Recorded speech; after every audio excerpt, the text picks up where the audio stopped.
உலகம், அதனால் உழந்தும் உழவே தலை.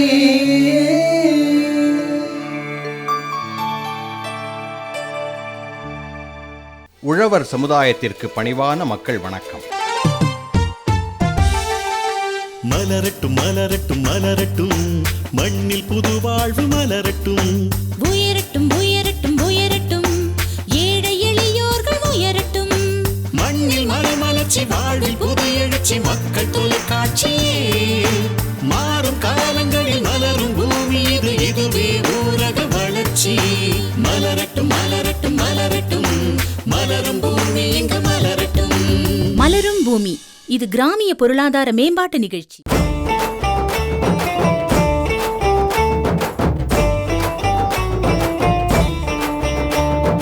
அன்பார்ந்த உழவர் பெருமக்களே, மலரும் பூமி நேயர்களே, நம் வீட்டில் தோட்டம் அமைக்க நமக்கு ஆர்வம் இருக்கும்.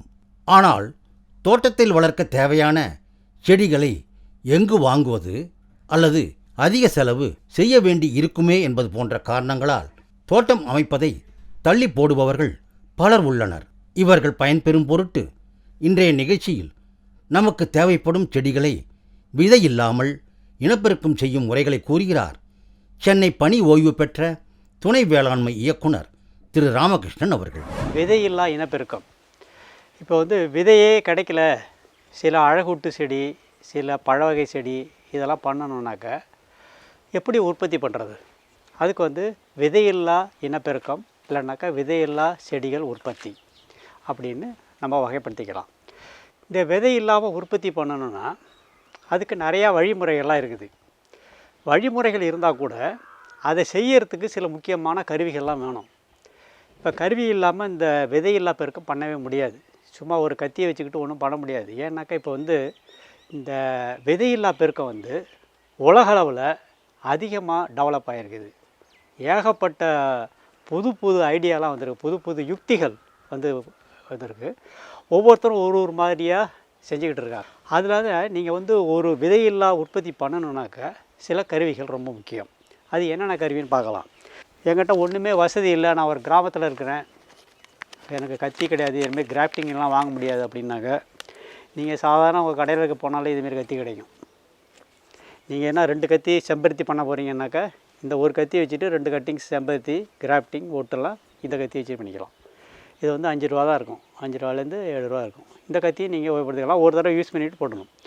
பட் முக்கியமாக என்னென்னா எந்த கருவி உபயோகப்படுத்தாலும் ஷார்ப்பாக இருக்கணும். இது வெட்டினா துண்டு 2ஆக போகணும். அதில் பிசுறு அடிக்கக்கூடாது. பிசுறு அடிச்சதுன்னா உங்கள் விதையில்லா கட்டிங்ஸு, ஒட்டுதல், தண்டு, வேறு எதுவுமே சரியாக வராது, இன்ஃபெக்ஷன் வந்துடும், நோய் பூச்சி தாக்குதல் உண்டாகும். அதனால் நல்ல ஷார்ப்பான கருவிகளை உபயோகப்படுத்த நல்லது. ஒருத்தரையும் உபயோகப்படுத்தினோன்னே அதை நல்லா தொடச்சி அது எண்ணெய், அதை கிரீஸ் இதெல்லாம் போட்டு இதை நீங்கள் உள்ளார வச்சிடணும். அதனால் இந்த கத்தியை நீங்கள் உபயோகப்படுத்தலாம். அடுத்தது எல்லார் வீட்லேயும் இருக்குது. உங்கள் பையன் பொண்ணெல்லாம் வச்சுருப்பாங்க பொறுப்பெருக்கி, பூத கண்ணாடின்னு சொல்லுவாங்க. அதாவது சின்னதாக பெருசாகி காமிக்கிறது. இது ஏதாவது ஒட்டுதல் வெட்டுதல்லாம் பார்த்திங்கனாக்கா சரியாக இருக்குதா, கரெக்டாக வெட்டி இருக்குதா, அதில் ஏதாவது பிசுறு இருக்கான்னு பார்த்துக்கிறதுக்கு தான் இது. ஏன்னா நம்ம செய்கிறத ஒழுங்காக செய்யணும், பக்காவாக செய்யணும். அதுக்காக தான் இந்த உருப்பெருக்கி கண்ணாடி. அடுத்தது நம்ம டூல்ஸ் எல்லாம் இருக்குன்னா அதை முதல்ல ஸ்டெர்லைஸ் பண்ணணும். இப்போ நீ ஆப்ரேஷன் தேட்டருக்கெலாம் போனீங்கன்னா நமக்கு ஆப்ரேஷன் பண்ணும்போதெல்லாம் நம்மளோட கத்தி, சீசர் எல்லாத்தையும் ஸ்டெர்லைஸ் பண்ணி தான் ஆப்ரேட் பண்ணுவாங்க. நோய் நொடி இதுவும் இல்லாத ஒரு தாவரத்தை உற்பத்தி பண்ணுறதுக்கு ரொம்ப ஆகும். டிஷ்யூ பேப்பரில் இதை தெளிச்சிருங்க, தெளிச்சிட்டு இதை வச்சு துடைச்சிருங்க. கேட்டுங்களா? ஒருத்தரையும் நீங்கள் கிராஃப்டிங் கட்டிங் பண்ணும்போது இதேமாரி ஒரு டிஷ்யூ பேப்பரில் அந்த திரவத்தை நினச்சிக்கிறீங்க, இதை வச்சு துடைச்சிருங்க. இப்போ இதெல்லாம் வச்சிங்கனாக்கா இதுலேருந்து இருக்கிற நோய் துரு எதுவும் போய் செடியை தொந்தரவு பண்ணாது, எதுவும் விபத்து ஏற்படாது, நல்லா தரமான செடி உற்பத்தி ஆகிறதுக்கு ஒரு வாய்ப்பு இருக்கும். இதை மறுபடியும் சில இதெல்லாம் அப்போ முடிஞ்சோடனே மடக்கி வச்சுருங்க. இதை உபயோகம் பண்ணோன்னே சில இதெல்லாம் கத்திரியெல்லாம் இருக்குன்னாக்கா இதெல்லாம் தேய்க்கிறதுக்கு உங்கள்கிட்ட தர்மோகோல் இருக்கும், அதை வச்சுட்டு இதை கட்டியை பார்த்திங்கன்னா அறுக்குனாங்க இதில் இருக்கிற துரு இதெல்லாம் இதில் போயிடும். இந்த தர்மோகோலை வச்சு இதெல்லாம் தேய்ச்சி இதை உள்ளார வைக்கும்போது இதெல்லாம் பண்ணணும். நீங்கள் இதை வச்சுருங்க. ரைட்டுங்களா? அடுத்தது இதேமாரி கத்திரிக்கோல் இதெல்லாம் நீங்கள் யூஸ் பண்ணி எல்லாம் சாணம் போயிருக்கும், அதோட ஷார்ப்னஸ் போயிருக்கும். அதுக்கு வந்து இது வந்து சாணம் பிடிக்கிற ஒரு கருவி. இது இப்போ கத்திரிக்கோல் வந்து சாணம் போயிடுது அப்படின்னாக்கா இதை வந்து தேய்க்கணும் வச்சு.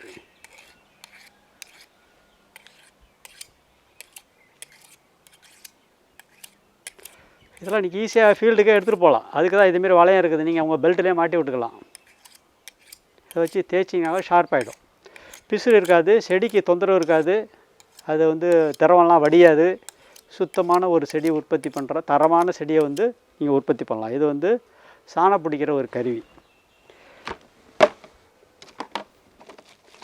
அடுத்தது பார்த்திங்கன்னா புதுசாக ஒரு கிராஃப்டிங் டூல். இது வந்து என்ன பண்ணாக்கா இது மேலே வந்து கிளையை வெட்டுறதுக்கு இது உள்ளார வச்சு இது எப்படி கிராஃப்ட் பண்ணும்போது காமிக்கிறேன். எப்படின்னா இதுக்குள்ளே வச்சிங்கனாக்கா உங்களுக்கு வேண்டிய அந்த இது வெட்டு பாகம் வந்துடும். அதை வெட்டி காமிக்கிறேன், அப்போ உங்களுக்கு தெரியும் டெமான்ஸ்ட்ரேஷனில். அதனால் இது கிராஃப்டிங் டூல் யார் வந்து வணிக ரீதியாகவோ தொழில்நுட்பத்தை கலைஞர்களோ அவங்களாம் வந்து நீங்கள் இதை வாங்கி நீங்கள் இதை யூஸ் பண்ணலாம். இதுவும் ஒரு முக்கியமான கருவி. இப்போ வந்து அதிக அளவில் இது உபயோகப்படுத்துகிறாங்க. இப்போ வந்து விதையில்லா இனப்பெருக்கத்துக்கு வேண்டிய கருவிகளை பார்த்தோம். சரி, எப்படி இனப்பெருக்கம் பண்ணுறது? விதையில்லா இனப்பெருக்கத்தில் வந்து நிறையா பிரிவுகள் இருக்கின்றன. அதில் வந்து வேர் மூலமாக இனப்பெருக்கம் பண்ணுறது, தண்டு மூலமாக இனப்பெருக்கம் பண்ணுறது, இலை மூலமாக இனப்பெருக்கம் பண்ணுறது, அப்புறம் வந்து பிரித்து இனப்பெருக்கம் பண்ணுறது. ஒரு செடியை பிரித்து டிவிஷன்பாங்க, அதுமாதிரி பிரித்து வைக்கிறது. அது ஒன்றையும் நம்ம எப்படி பண்ணுறதுன்னு பார்க்கலாம். இப்போ வந்து ஒரு இதுவும் வந்து ஒரு செடியும் ஒரு மாதிரி, ஒன்று சாஃப்டாக இருக்கும், ஒன்று மிதமாக இருக்கும், ஒன்று கடினமாக இருக்கும். அதெல்லாம் எப்படி உற்பத்தி செய்கிறது? விதை உற்பத்தி பண்ண முடியாதில்ல நம்ம தண்டுக்கு போகிறோம். இப்போ தண்டு உற்பத்தியில் ஏன் பண்ணணுன்னாக்கா இது வந்து ஒரே சமயத்தில் நிறையா செடியை உற்பத்தி பண்ணலாம். இதில் வந்து விதையில் பார்த்த மாரி அடுத்த தலைமுறை வந்து மாறாது, அதாவது செக்ரிகேட் சடுதி மாற்றம் ஏற்படாது. இந்த இதில் இது முக்கியமான ஒரு இது இந்த தண்டு மூலமாக உற்பத்தி செய்கிறதுல. இப்போ வந்து என்ன ஆகும்னாக்கா செம்பருத்தியை கட்டிங்ஸ் போட்டால் செம்பருத்தி தான் உண்டாகும். அதனால் வந்து இது வந்து சடுதி மாற்றம் ஏற்படாது. அதனால் வந்து அதிக அளவு உற்பத்தி பண்ணலாம். இது ஏழை எளிய மக்கள் யார் வேணாலும் வீட்டிலேயே நீங்கள் வந்து வணிக ரீதியாகவும் பண்ணலாம், பொழுதுபோக்காகவும் பண்ணலாம். அதனால் இது எப்படிங்கிறது ஒன்று ஒன்றா பார்க்கலாம். இப்போ வந்து முதல்ல வந்து வேர் மூலமாக உற்பத்தி செய்தல். வேர் மூலம் உற்பத்தி செய்தல் என்ன பண்ணால், ஒருத்தர நான் போயிட்டே இருக்கும்போது ஆலமரத்தோட விழுது கிடச்சிது. இந்த ஆலமரத்து விழுதை வந்து எப்படியாவது ப்ரொடியூஸ் பண்ணலாமா, இது வேர் மூலம் உற்பத்தி பண்ணலாமான்ட்டு அதை நறுக்கி கொண்டு இதை போட்டு வச்சுருக்கிறேன். இது வேர் மூலம் உற்பத்தி பண்ணுறது. இந்த வேர் மூலம் உற்பத்தி பண்ணுறதில் கருவேப்பிலை செடி, மரமல்லி போன்றவையெல்லாம் வந்து நீங்கள் வேர் மூலம் அந்த இடத்த எடுத்து பார்த்து தோண்டி எடுத்து நீங்கள் வேர் மூலம் உற்பத்தி பண்ணலாம். அது ஒரு டைப்பு. அடுத்தது வந்து தண்டு மூலம் உற்பத்தி செய்தல். தண்டு மூலம் உற்பத்தி செய்கிறதுல 4 வகை இருக்குது. முதல்ல வந்து மிருதுவான தண்டு, அதாவது செடி தாவரங்களே வந்து ஒவ்வொன்றுக்கும் ஒரு பாகமாக சாஃப்டாக இருக்கும், சிலது ஹார்டாக இருக்கும், சிலது வந்து கடினமாக இருக்கும். அதுக்காக தகுந்த மாரி ஒரு செடி இருக்குது. பட் அதை நம்ம இனப்பெருக்கம் பண்ணோம். ஆனாக்கா இனப்பெருக்கம் பண்ணுறதால அது எப்படி பண்ணுறது அப்படிங்கிறத பார்ப்போம். இப்போ வந்து இது கோலிஸ்னு ஒரு அழகு செடி. இதை எப்படி நம்ம பண்ணுறது? இது வந்து தண்டை பார்த்திங்கன்னா ரொம்ப சாஃப்டாக இருக்கும். இதை வந்து ஒரு இது நறுக்கிறோம். இது வந்து மிருதுவான தண்டு இருக்குது பாருங்கள், கீரை தண்டு மாரி. அது கட்டிங்ஸ் போடணுன்னாக்கா, தண்டு மூலமாக உற்பத்தி பண்ணணுன்னாக்கா இதை வந்து குச்சி பதியன்னு சொல்லுவாங்க, குச்சி நடுதல் அப்படின்னு சொல்லுவாங்க. அதனால் இது வந்து மிருதுவான செடி உற்பத்தி அப்படின்னு பேர். இது வந்து அழகு செடி. இது வந்து கோலியஸ்ங்கிற ஒரு ரகம். இதை வந்து நீங்கள் இதேமாரி பண்ணலாம். இதை வந்து முக்கியமாக 3-4 கணு இருக்கிற மாரி பார்த்து நறுக்கி, இதேமாரி இருக்கிற இலைய இந்த நுனியை வந்து நறுக்கிடலாம்.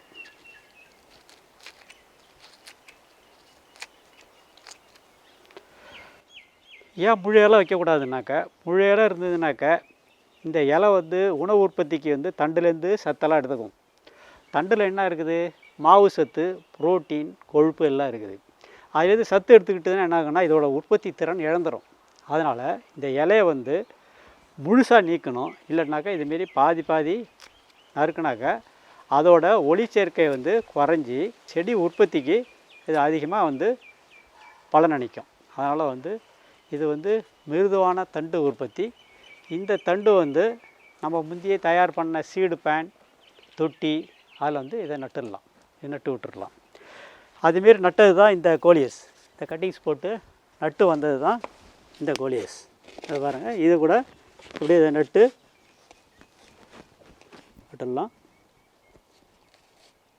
இதை நடும்போது இந்த தண்டில் கூட கீழே பாட்டத்தில் வந்து நீங்கள் சாய்வாக ஒரு கட்டிங்ஸ் கொடுத்துருங்க. இதேமாரி கட்டிங் போட்டுட்டு இதை நட்டுட்டு தண்ணி ஊற்றிடணும். இந்த செடி பூரா இதேமாரி கட்டிங்ஸ் போட்ட வந்த செடி தான். அதேமாரி இது ஒரு செட்கிஷா பர்பூரியா, இது ஒரு அழகு செடி. இதையும் வந்து நீங்கள் இலையெல்லாம் நறுக்கிட்டு இதையும் நீங்கள் தயார் பண்ணி வச்சுருக்க மண் கலவையில் இதெல்லாம் நட்டுடலாம். அப்புறம் இது வந்து ஒரு கீரை வகை, எல்லார் வீட்லேயும் இருக்கும். அது இந்த கீரையை கூட இதுவும் சாஃப்ட் வுட்டு தான், மிருதுவான தண்டில் தான் வருது. இதையும் நீங்கள் வந்து தண்டு உற்பத்திக்கு இதை வச்சு உற்பத்தி பண்ணலாம். இதுக்கும் அதே பென்ஸ் தான். சார் எங்கள் வீட்டில் கீரை இருக்குது, இந்த கீரை இதை எப்படி வளர்க்குறது அப்படின்னு கேட்டாங்க. இதேமாரி கட்டிங்ஸ் எடுங்க. இதேமாரி 6லேருந்து 8 இன்ச்சு கட்டிங்ஸ் எடுங்க. அடிபாகத்தில் சாய்வாக ஒரு கட்டிங், இந்த கட்டிங்ஸை நட்டுற வேண்டியதான். அதனால் அது வந்து மிருதுவான தண்டு உற்பத்தி, அதை வச்சு செடி இதேமாரி செடி உற்பத்தி பண்ணலாம். இப்போ மிருதுவான தண்டு மாரி இதிலே வந்து சில கொடி வகைகள்லாம் வந்து சாஃப்டாக இருக்கிறதெல்லாம் கூட நீங்கள் பெருக்கம் பண்ணலாம். இதெல்லாம் வந்து நர்சரியில் பார்த்தீங்கன்னாக்கா இதேமாரி தான் பண்ணுறாங்க. இதில் வந்து ஃபில்லோடென்ட்ரான் அப்படிங்கிற செடி, இந்த தண்டை வந்து என்ன பண்ணணும், இதேமாரி இலையெல்லாம் எடுத்துகிட்டு நறுக்கிட்டு இதை தூக்கி தண்ணியில் போட்டுடணும். ரைட்டுங்களா? அடுத்தது வந்து முக்கியமான எதுவுமே தேவையில்லாத ஒரு இதை நட்டு வச்சா போதும். பெடிலாந்தன்ஸ் சொல்லக்கூடாது, எங்கே பார்த்தாலும் மாடு திங்காது, ஆடு திங்காது. அதனால் இதை வந்து எங்கெங்கே மாடு ப்ராப்ளம் ஆடு ப்ராப்ளம் இருக்குதோ அதுக்கு இந்த செடியை கட்டிங்ஸ் எடுத்து நட்டு விட்டால் போதும். இதில் பால் வரும். இதை வந்து இப்படி சாய்வாக நறுக்கும். எல்லா கட்டிங்ஸும் வந்து இப்படி சாய்வாக தான் நடணும். சாய்வாக வெட்டினா என்ன ஆகுது, இதோட ஏரியா அதிகமாக போகுது. இப்போ குறுக்க வெட்டினா பாருங்கள், இதோட ஏரியா பாருங்கள், சின்ன தண்ணியில் குறைச்சல் ஏரியா இருக்குது, இது ஏரியா அதிகமாக இருக்குது.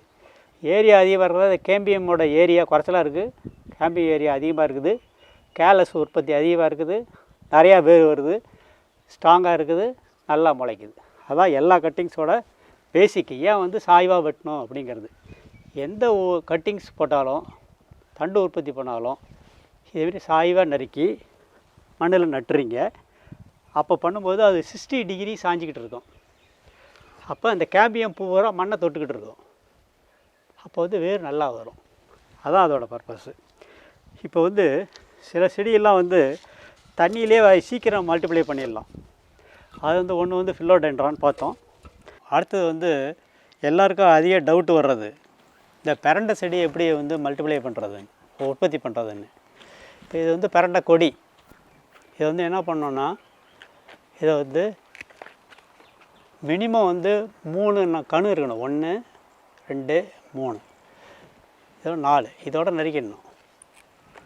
ஒரு பிரண்டையை நடணுன்னாக்கா மொத்தம் மினிமம் நல்ல கணு வந்து 3 இருக்கணும்.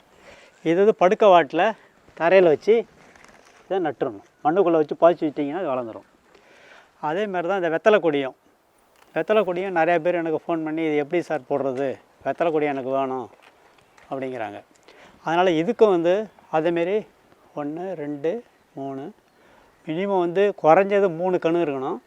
அதை தவிர எக்ஸ்ட்ரா ஒன்று வச்சுக்கிங்க. இது வரையும் வச்சுக்கிட்டு இதையும் இதேமாரி படுக்க வச்சு மண்ணில் இதை புதைச்சிட்டிங்கனாக்கா இது வளர்ந்துடும், வெத்தலை கொடியாக வளர்ந்துடும். அடுத்தது வந்து மாட்டுக்கு போடுற தீவன பயிர்கள். இதில் வந்து கோஃபோர், நேப்பியர் கிராஸ், கொழுக்கட்டை கிராஸ் இதேமாரி இருக்க புல் வகையெல்லாம் வந்து தண்டு மூலமாகவே உற்பத்தி பண்ணலாம். அதுமாரி 1 2 3 கணு இருக்கணும். இதை வந்து மண்ணில் இதேமாரி சாய்வாக நறுக்கி இதை நட்டுற வேண்டியது தான். இப்போ தண்டு வகை உற்பத்தியில் கீழே கிராஸாக வெட்டணும்னு நினச்சோம். அதை கீழே மண்ணில் நடணும். இது பூரா மண்ணில் போய் படிக்கணும். இதுவும் அப்படி தான். எதாக இருந்தாலும் இந்த கட்டிங்ஸ் என்ன பண்ணணும்னா, இந்த தண்டை வந்து 100% 100% இதில் வளர்ச்சி வரணும், எதுவுமே ஃபெயில் ஆகக்கூடாது அப்படின்னாக்க இதை முதல்ல ஒரு டப்பாவில் தண்ணி வச்சு நினச்சிக்கணும். இதை நினச்சிக்கிட்டு சில வந்து வேறு ஊக்கிகள் இருக்குன்னு, இது வந்து இண்டோல் பியூட்ரிக் ஆசிட் அப்படி சொல்லிட்டு IBA. இது வந்து ஹார்டிகல்ச்சரில் இதேமாரி விதையில்லா தொழில்நுட்பத்துக்கு ரொம்ப பாப்புலரான ஒரு வேர் ஊக்கி, ஹார்மோன்னு சொல்லக்கூடிய வேர் ஊக்கி இண்டோல் பியூட்ரிக் ஆசிட். இது ஒரு டப்பா கடையெல்லாம் கிடைக்குது. இது வந்து வெள்ளை பவுடர். இதில் வந்து இந்த இதை வந்து டிப் பண்ணணும். இதுமாரி தட்டிட்டு இதை எடுத்து நீங்கள் நட்டுட்டிங்கனாக்கா, எல்லா கட்டிங்ஸ் இதுமாரி நட்டுட்டிங்கனாக்கா 100% முளைப்பு இருக்கும். இது வந்து வேர் ஊக்கிகளுக்காகன்னு பேர், ஹார்மோன்ஸ் வேர் ஊக்கிகள். இது இருந்தாக்கா 100% 100% வளர்ச்சி உண்டாக்கக்கூடிய ஒரு மருந்து.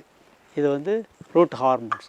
இது வந்து எல்லா வகையான தண்டு உற்பத்திக்கும் இந்த இண்டோல் பியூட்ரிக் ஆசிடு வந்து டப்பாவில் பவுடரில் கிடைக்கிது, லிக்விடும் கிடைக்கிது. அதையும் நீங்கள் யூஸ் பண்ணலாம். பட் ஒரு இதில் நாங்கள் என்ன பண்ணோம், இந்த இது இருக்குல்ல, ஆலமரத்தோட விழுது, அது நுனியெல்லாம் வரும், வெள்ளையாக இருக்கும். அதை பூரா நறுக்கணும்.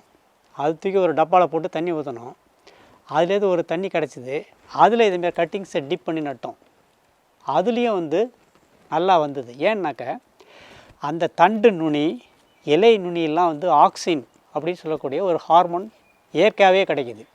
அது வந்து இயற்கையாக யாருக்காவது நேரம் இருந்ததுன்னா இதேமாரி ஆலமரத்து விழுது, புங்க மரத்து பூவு, என்ன பூ கிடைச்சாலும் அந்த பூவை தூக்கி தண்ணியில் போட்டு அந்த தண்ணியில் இதுமாரி டிப் பண்ணி கூட நீங்கள் நடலாம். ரைட்டுங்களா? இது வந்து ஒரு வகையான வேர் ஊக்கிகள். இதை தவிர வந்து பஞ்சகவ்யாலையும் வந்து இதை யூஸ் பண்ணுறாங்க. பஞ்சகவ்யாலையும் டிப் பண்ணி அது வந்து நோய் எதிர்ப்பு சக்தியை கொடுக்கும், நல்லா சத்தும் கிடைக்கும், வளரும். அதனால் அது பஞ்சகவ்யாலையும் டிப் பண்ணலாம், இந்த இண்டோல் பியூட்ரிக் ஆசிட்லையும் டிப் பண்ணலாம். நீங்கள் வந்து இயற்கையாக பண்ணுற பூ, பூங்கம்பூ, இல்லட்டினா ஆலமரத்தை விழுது, நுனி, எதாக இருந்தாலும் அந்த நுனியை பார்த்து அதில் தான் ஆக்சின்கிற ஒரு ஹார்மோன் இருக்குது, அது கிடைக்கும். அதையும் நீங்கள் யூஸ் பண்ணலாம். இப்போ மிருதுவான தண்டு பார்த்தாச்சு. அடுத்தது வந்து செமி ஹார்ட்வுட், மித கடினமான செடிகள். இது வந்து மல்லிகை, குரோட்டன்ஸு, ஹைபிஸ்கஸ் எல்லாமே வரும். அதை வச்சு நீங்கள் இதேமாரி கட்டிங்ஸு சாய்வாக நறுக்கிட்டு நீங்கள் அதை நினச்சி டிப் பண்ணி இதை நட்டுற வேண்டியது. ரைட்டுங்களா? இந்த இலையை பூரா எடுத்துடணும். இதை பூரா ட்ரிம் பண்ணிவிடுங்க. ஏன்னா அந்த சத்து பூரா இது இலைக்கு போயிடும். இந்த 1-2 இலையை வச்சுங்க. பெரிய இலையாக இருந்தால் பாதி நறுக்கிடுங்க, சின்ன இலையாக இருந்தால் விட்டு எடுத்துருங்க. பெரிய இலை கட்டிங்ஸ் போட்டிங்கன்னா அதை பாதியாக நறுக்கி விட்ருங்க. இது வந்து மிருதுவான தண்டு உற்பத்தி. இதேமாரி சாய்வாக நறுக்கணும், ரூட் ஹார்மோனில் டிப் பண்ணி நடக்கணும். ரூட் ஹார்மோன் கேட்டிங்கன்னா, இப்போ எங்கிட்ட சார் இது டப்பா காமிச்சிங்க, அது என்னான்னு எனக்கு தெரியல, கடையில் போய் வாங்கினா என்ன பயிர் அப்படின்னு கேட்டாங்க. அது வந்து கடையில் போய் உரம் பூச்சி மருந்து கடையில் வேர் ஊக்கிகள் ஹார்மோன் கேட்டாலும் கொடுப்பாங்க. அப்படி இல்லைனாக்கா கெராடிக்ஸ், KERADIX, கெராடிக்ஸ்ன்ற இந்த இண்டோல் பியூட்ரிக் ஆசிட் பவுடர் ஃபார்மில் கிடைக்கிது. அதை வாங்கி கட்டிங்ஸை தண்ணியில் டிப் பண்ணுங்க. மறுபடியும் அந்த கட்டிங்ஸை தூக்கி அந்த டப்பா பவுடருக்குள்ளே விடுங்க. நல்லா எல்லா பவுடரையும் தட்டிடுங்க. அப்புறம் மண் மீடியாவில் நட்டுடுறீங்க. அவ்வளோதான் வந்து சாஃப்ட்வுட் கட்டிங். எந்த கட்டிங்காக இருந்தாலும், கடினமான கட்டிங்காக இருந்தாலும் அப்படி தான் நடணும். சாஃப்ட்வுட் பார்த்தாச்சு. மித ஹார்ட்வுட்டுக்கு வந்து ஹைபிஸ்கஸ், அப்புறம் வந்து மல்லிகை போன்றதெல்லாம் நீங்கள் யூஸ் பண்ணலாம். அதுமாரி கடினமான தண்டுகள்னாக்க டுராண்டா அப்படின்னு சொல்லக்கூடிய ஒரு அழகு செடி. இதையும் நீங்கள் வந்து இதேமாரி ஸ்லாண்டிங் கட்டு கொடுக்குறீங்க, சாய்வான கட்டு நறுக்குறீங்க, இந்த இலையெல்லாம் எடுத்துடுறீங்க, ஹார்மோனில் டிப் பண்ணுறீங்க, சாயில் மீடியத்தில் கலவையில், மண் கலவையில் நட்டுடுறீங்க. இது வந்து ஒரு டைப்பு. நீங்கள் வந்து மரவள்ளி குச்சி பார்த்துருப்பீங்க, மரவள்ளி நடுறதுக்கும் இதேமாரி தான் யூஸ் பண்ணுறாங்க. இது வந்து கமர்ஷியலாக பண்ணலாம். இது வந்து யூஸ்வலாக வந்து மரவள்ளி வணிக ரீதியாக பண்ணுறது வேறு, இது அழகுக்காக பண்ணுற ஒரு மரவள்ளி கிழங்கு. இதோட இலை வந்து அழகாக இருக்கும், பச்சை இல்லாமல் மஞ்சள் பச்சை கலந்து வரும். இது அழகான ஒரு செடி, அதனால தான் இதை காமிக்கிறேன். வணிக ரீதியாக பண்ணுற கிழங்கு உற்பத்தி அது தனி, ஆனால் மொத்தத்தில் எல்லாமே கட்டிங்ஸ் மூலமாக தான் இதை வளர்க்குறாங்க.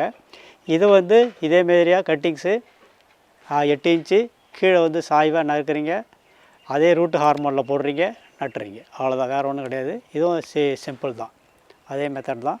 இது மிதமான கட்டிங். அதை தவிர அடுத்தது கடினமான விதை உற்பத்தி. இதில் வந்து கடினமானதுனாக்கா இதில் வந்து ஹைபிஸ்கஸ், மோஸ்ட்லி இது ஹைபிஸ்கஸ் வந்து கடினமானதுலேயே வரும்.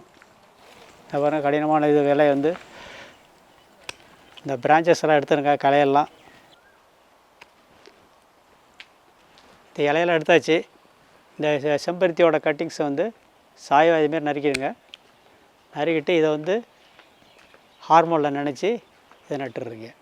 இது வந்து செம்பருத்தி கிளை, இது செம்பருத்தி. அப்புறம் வந்து கடினமான தண்டு உள்ளது எல்லாத்தையும் நீங்கள் இதேமாரி நறுக்கி ஸ்லாண்டாக நறுக்கி ஹார்மோனில் டிப் பண்ணி நீங்கள் வளர்த்துடலாம். இது தண்டு மூலம் உற்பத்தி, வேர் தண்டு. அடுத்து வந்து இலை மூலம் உற்பத்தியை நம்ம பார்க்கலாம். இதில் வந்து இலை மூலம் உற்பத்தி இல்லைனாக்கா பிரித்து வைக்கிறது பார்க்கலாம். அதுக்கு முன்னாடி வந்து இலை மூலம் உற்பத்தி சிலது வந்து தானாகவே முளைச்சி இலையிலேருந்து கீழே விழுந்து தனி செடியாக வளரும். இந்த செடியை பார்த்திங்கன்னா இதில் இருக்கிற செடியில் வந்து இதை நுனியில் ஒரு இது இருக்குது. இது கீழே விழுந்ததுன்னா மறுபடியும் இது செடியாக முளைச்சிரும். இது கீழே விழுந்ததுனாக்கா இது தனியாக ஒரு செடியாக முளைச்சிரும். இது வந்து தானே வளர்கிற செடி, செல்ஃப் சோன் கிராப்பு. இது வந்து அழகுக்கு பண்ணுறாங்க. இது வந்து வறட்சியை தாங்கக்கூடியது. இது வந்து அழகு செடி வளர்க்குறதுல இதை நீங்கள் உபயோகப்படுத்தலாம். இது வந்து ஒரு வகையான இது. அடுத்தது இலைவழி உற்பத்தி. இலைவழி உற்பத்தியில் இது வந்து இதுக்கு ஏகப்பட்ட பேர் இருக்குது. கத்தாழை, மாமியாரோட நாக்கு, அப்புறம் வந்து சான்ஸ்வேரியான்னு சொல்லலாம் இங்கிலீஷில். இதை வந்து மருந்துக்கு நிறையா உபயோகப்படுத்துது. காது வலி போன்றவைகளுக்கெல்லாம் உபயோகப்படுறாங்க. சில பேர் வந்து பாம்பு செடிங்கிறாங்க, ஸ்னேக் பிளான்ட். இங்கிலீஷில் யூனிவர்சலாக இப்போ சான்ஸ்வேரியான்னு கேட்டாக்கா எங்கே பார்த்தாலும் ஒரே கண்டுபிடிச்சிருவாங்க, சான்ஸ்வேரியா. இது வந்து கத்தாழை வகையை சேர்ந்தது. இதை வந்து பிரித்தாக்கா, இது கிழங்குலேருந்து பிரிச்சிட்டிங்கனாக்கா தனியாக வந்துடும். இலையை நறுக்கி கூட நீங்கள் உற்பத்தி பண்ணலாம். இது வந்து மெயின் இதுலேருந்து பிரிச்சுட்டிங்க, இதை தனியாக நடலாம். இப்போ நான் சொல்ல போகிறது இந்த ஸ்னேக் பிளான்ட்டை, சான்ஸ்வேரியாவை நாம் வந்து இலையை இப்படியே நறுக்கிற வேண்டியது குறுக்க.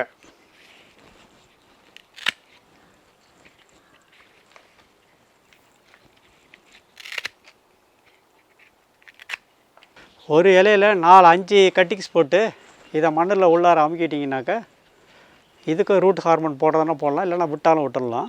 இதை போட்டு இதை நினச்சி விட்டிங்கனாக்கா இதுலேருந்து வேர் வந்து இது பழச்சிக்கும். இது வந்து சான்ஸ்வேரியா இலை மூலம் உற்பத்தி செய்கிறது. இது ஒரு வகையான உற்பத்தி. அடுத்தது வந்து டிவிஷன்னாக்கா பிரிக்கிறது. ஒரு செடியை பிரிச்சிங்கனாக்கா அதுலேருந்து செடியை உற்பத்தி பண்ணலாம். அதுக்கு உதாரணம் வந்து இந்த சாமந்தி செடி. இதெல்லாம் பல கலர் இருக்குது, வெள்ளை, மஞ்சள், அது செடிலாம் இருக்குது.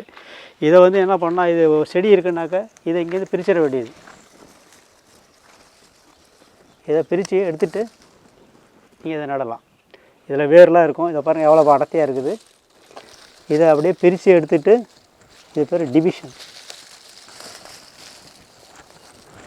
பிரித்து எடுத்திங்கனாக்கா இது ஒரு செடி வந்துருச்சு. இதில் வேர் இருக்குது, செடி இருக்குது. பிரித்து நடுறதுக்கு பேர் வந்து டிவிஷன். இது ஒரு மெத்தட் ஆஃப் ப்ராபகேஷன். அது செடிகள் உற்பத்தி. சாமந்தி செடி இதை வந்து வழியில் நீங்கள் உற்பத்தி செய்யலாம். இது வந்து டிவிஷன்.